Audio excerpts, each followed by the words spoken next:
ओम माताय नमः। इनामी सिद्धांत चैनल में आप सबका स्वागत है। मन क्या है जाने, यदि झूठा साबित करें तो लाख रुपए के पुरस्कार विजेता बने। जन्मे हुए की मृत्यु निश्चित है। इस सिद्धांत अनुसार हम देखते हैं कि प्रतिदिन हजारों लाखों प्राणी मरते हैं, मनुष्य मरते हैं। मर जाने के बाद इनके शव को, लाश को, मृतदेह को हम जला देते हैं, दफना देते हैं अथवा बहा देते हैं।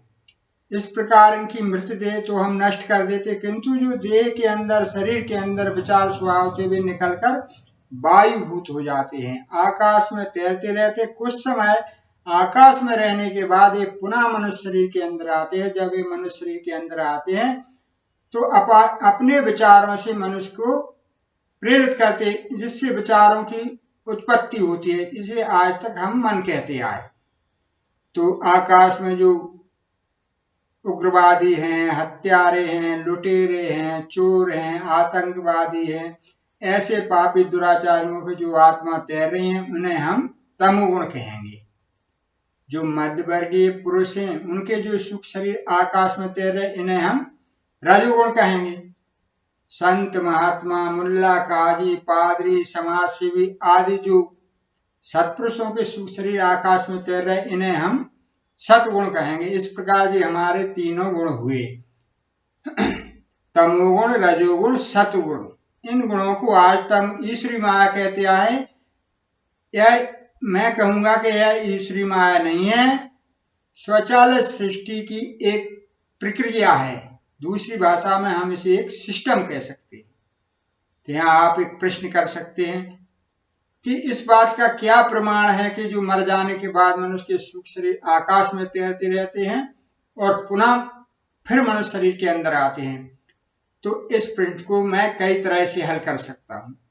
यदि आप शास्त्र अनुसार प्रमाण चाहें तो गीता जी के 15वें अध्याय में देखें। भाव अर्थ इस प्रकार है, वायु गंध के स्थान से गंध को जैसे ग्रहण करके ले जाता है, ठीक इसी प्रकार देहादेह का स्वामी जीवात्मा जिस शरीर का त्याग करता है, उससे मन सहित इंद्रियों को ग्रहण करके फिर जिस शरीर को प्राप्त होता है उसमें जाता है। तो ये हुआ शास्त्र प्रमाण। आप गीता जी में इसे देख सकते हैं। यदि आप वैज्ञानिक बुद्धि के सज्जन हैं और वैज्ञानिक तरीके से प्रमाण चाहते हैं तो प्लेन चिट प्रक्रिया का अध्ययन करें। इस प्रक्रिया में उन सुख शरीरों से मृत आत्माओं से संबंध स्थापित किया जाता है। इससे भी प्रमाणित हो जाता है कि मरने के बाद मनुष्य के विचार स्वभाव नष्ट नहीं होते। तीसरा प्रमाण मैं पुनर्जन्म सिद्धांत से दूंगा, जिसमें एक छोटा सा बालक बालिका अपने पिछले जन्म स्थान के बारे में बताता है। मेरा घर फला फला स्थान पर है, मेरे घर में इतने सदस्य हैं, मैंने फला फला वस्तु फला स्थान पर दबा रखी है। जांचने परखने पर उक्त बालक का कथन 100% सत्य पाया जाता है। इससे भी प्रमाणित होता है कि मर जाने के बाद मनुष्य के विचार स्वभाव नष्ट नहीं होते। तो यहाँ आप इस बात से सहमत हो गए हैं। यहाँ आप ऐसा प्रश्न पूछ सकते हैं कि तो जो विचार स्वभाव जो आकाश में तैर रहे, ये मनुष्य के शरीर में किस लिए आते हैं, इनके आने का कारण क्या है? तो इसे अभी मैं दो तरह से हल कर सकता हूँ। पहला कारण तो ये जो सुख शरीर है, ये बिना देह के, बिना शरीर के आधे हैं, अधूरे हैं, कुछ खा नहीं पाते, कुछ पी नहीं पाते, एक जगह ठहर नहीं पाते, इसलिए बहुत तड़पते हैं और सोचते हैं किसी तरह हमें नया शरीर मिल जाए तो हम पूर्व की तरह अपना जीवन जिए। यही सोचकर ये मनुष्य शरीर के अंदर नया जन्म पाने की इच्छा से भरा जाते हैं। पहला कारण तो यह हुआ। दूसरा भी सुख शरीर जिन्हें मैंने तमोगुण कहा है, ये वे सुख शरीर जिन्होंने अपनी जीवित अवस्था में कभी धर्म कर्म नहीं किया, सभी मर्यादाएं भंग की, भक्ष वक्ष खाया पिया, स्वच्छारी जीवन जिया। ऐसे लोग जब मर जाते हैं तो ये पापियों के सुख शरीर दुष्ट आत्माएं कहलाती हैं। ये सुख शरीर आकाश में भूख प्यास से, सर्दी गर्मी मौसम की मार सहन नहीं कर पाते, इसलिए अत्यधिक कष्ट में रहती है। और जब वे नीचे मृत लोक में मनुष्य को अपनी संसार खाते पीते कर्म करते देखते हैं तो झट से उसके शरीर में भरा जाती है। इससे इनको बहुत सगुन महसूस होता है। उदाहरण के तौर पर मैं कहूं कि एक नशेड़ी का सुख शरीर आकाश में घूम रहा है और अपने नशे की आदत से परेशान हैं। जब एक नीचे किसी को नशा करते देखता है तो झट से उसके शरीर में प्रवेश कर जाता है। इससे इसे बहुत सगुन होता है और यह ताउम्र उस नशेड़ी को, नशा करने वाले को अपने विचारों से प्रेरित करता है, चल नशा कर, नशा चल। और प्रत्यक्ष आदमी चाह कर भी नशा की आदत को नहीं छोड़ पाता है। तो ठीक इसी प्रकार हमारे कर्मानुसार हमारे शरीर में, मनुष्य के शरीर में लाखों हजारों सूक्ष्म शरीर भरी हुई है, जिनसे हमारे अंदर तरह तरह के विचारों की उत्पत्ति हो रही है, जी हमें प्रेरित कर रहे हैं। और हम समझ रहे विचारों की उत्पत्ति मन से होती है। तो मैं यहाँ कहूंगा कि मन नाम का कोई अंग, कोई इंद्रिय मनुष्य शरीर में नहीं है, हमारे शरीर में नहीं है। इस बात की पुष्टि संसार भर के वैज्ञानिक कर चुके हैं कि मनुष्य के शरीर में मन नाम का कोई अंग नहीं। तो ये बेसुख शरीर है जो आकाश में तैर रहे हैं। इन्हें हम एक वायु कह सकते हैं। कैसी वायु? चुंबकी वायु। वैसे आत्मा का कोई रूप, लिंग, आकार नहीं होता, इसलिए हम इसे अपनी आंखों से नहीं देख सकते, किंतु एक छोटी सी विधि से इसके चुंबकीय प्रभाव और प्रकाश को हम भली बात देख सकते हैं, समझ सकते हैं। मैंने इसे कई बार चेक किया। इन सूक्ष्म शरीरों का चुंबकीय प्रभाव प्रत्येक चीज को अपनी तरफ खींचता है। यहाँ संक्षिप्त का कारण मैं उस विधि का वर्णन नहीं कर रहा हूँ। कभी आत्मा पर मेरा वीडियो आया तो उसमें विस्तार से चर्चा हुई। तो जब ये सूक्ष्म शरीर मनुष्य के अंदर अधिक मात्रा में रह जाते हैं तो मनुष्य के शरीर पर दो तरह का दुष्प्रभाव पड़ता है। पहले तो उसकी सोच धीरे धीरे नकारात्मक होती चली जाती है, और जो मनुष्य के अंदर रक्त धमनियों, उसके खून का संचारण सही रूप से हो रहा है, रक्त पथ प्रवाह में बह रहा है, उसे अपनी चुंबकीय गुण के कारण तोड़ देते हैं, खींच के बाधित कर देते, जिससे मनुष्य का ब्लड सर्कुलेशन गड़बड़ा जाता है और उससे मनुष्य के शरीर में जकड़न होने लगती है, थकावट आने लगे और उसका स्वभाव चिड़चिड़ा हो जाता है और धीरे धीरे वह एक रोग से ग्रसित हो जाता है। इसलिए मैंने कहा है कि रोग की जड़ में सोच है, और मनुष्य के शरीर में तो एक ऐसा बिंदु है कि एक ही जहां से समस्त रोगों का इलाज संभव है। इसे मैं कभी कैंसर रोग पर मेरा वीडियो आएगा उसमें वर्णन करूंगा।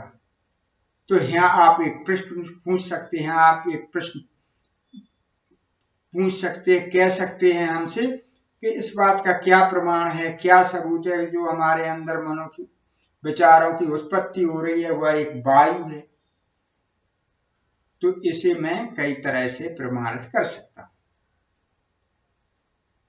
पहला प्रमाण मैं योग विद्या से दूंगा।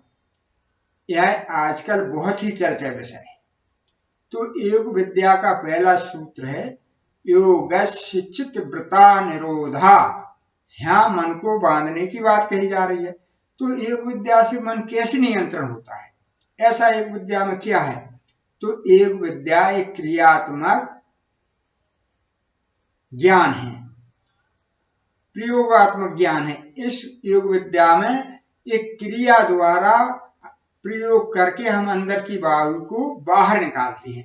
चाहे योग विद्या के अनुलोम विलोम हो, कपाल भारती हो अथवा कुम्भक, जितनी भी योग विद्या क्रिया हैं उनमें हम एक विशेष क्रिया करके, अभ्यास करके अंदर की वायु को बाहर निकालते हैं। जब ये अंदर की वायु बाहर आती है तो मनुष्य के शरीर पर दो तरह का सुप्रभाव पड़ता है। एक तो उसकी नकारात्मक सोच बन रही थी, तो ये सूक्ष्म शरीर बाहर आ जाते वायु रूप में, तो मनुष्य की सोच सकारात्मक होने लगती है। और जो उसका ब्लड सर्कुलेशन में, रक्त संचारण में बाधा उपस्थित हो गई थी इनके चुंबकीय गुण के कारण, वह बाधा ठीक हो जाती है और मनुष्य का रक्त पथ प्रवाह में रक्त का, खून का संचारण सुचारू रूप से होने लगता है, जिससे उसकी इम्यूनिटी क्षमता बहुत बढ़ जाती है, रोग प्रतिरोधक क्षमता तुरंत बढ़ जाती है। तो इससे वायु निकल जाने से योग विद्या में हम अंदर की वायु को बाहर निकालते हैं।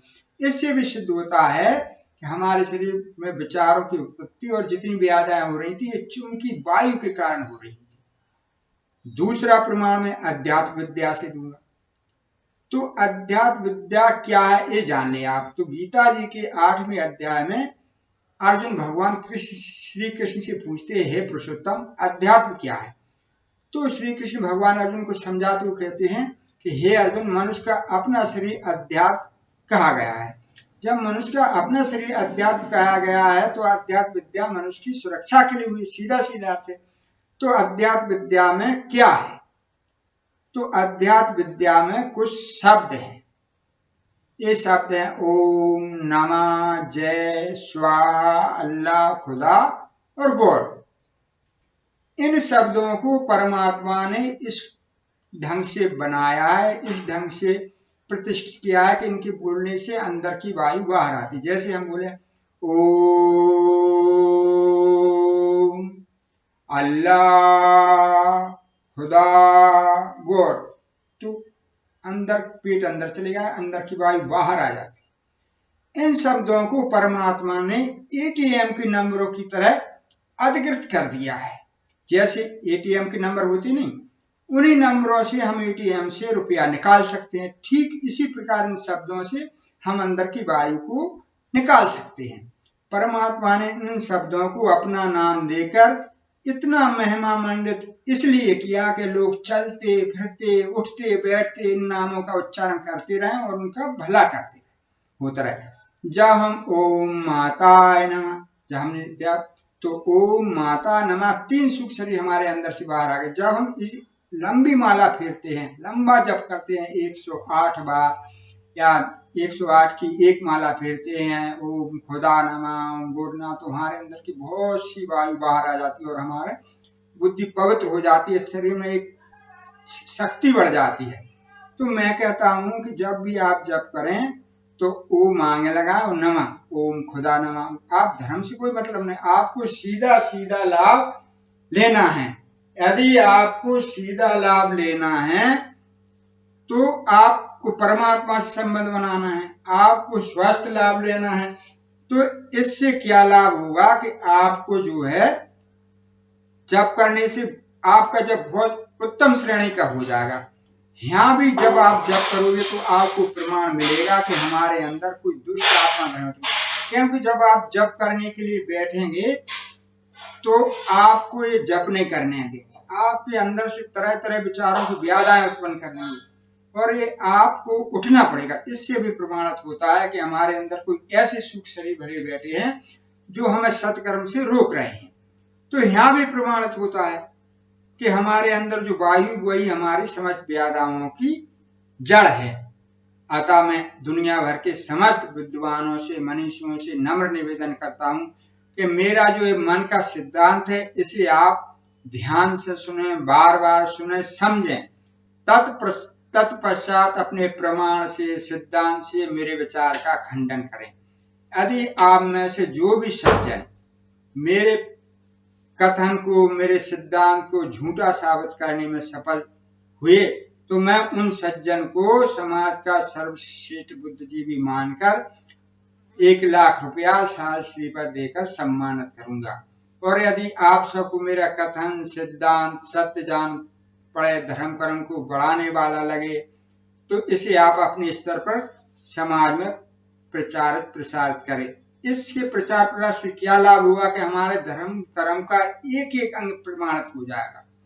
मेरा यह मन का सिद्धांत ऐसा सिद्धांत है, इससे सृष्टि के समस्त सिद्धांतों से बल मिलता है और हम धर्म की एक एक अंग को प्रमाणित कर सकते हैं। जैसे कोई हमसे पूछे कि जप करने से क्या लाभ होता है तो हम उसे तुरंत बता देंगे कि जप करने से ये लाभ होता है। मंत्र शक्ति किस आधार पर काम करती है तो तुरंत हम जवाब दे सकते हैं। तो आपसे निवेदन है कि आप इसे ध्यान से सुने, समझें और इसका खंडन करने का प्रयास अवश्य करें। ये मेरा विषय नहीं है, माँ दुर्गा जी द्वारा प्रेरित विषय है। मैं तो निमित्त मात्र हूं, इसमें मेरी कोई भूमिका नहीं है। अतः आप इसे बार बार सुने, समझें और इसका प्रचार प्रसार करें। जय माता जी। ओम।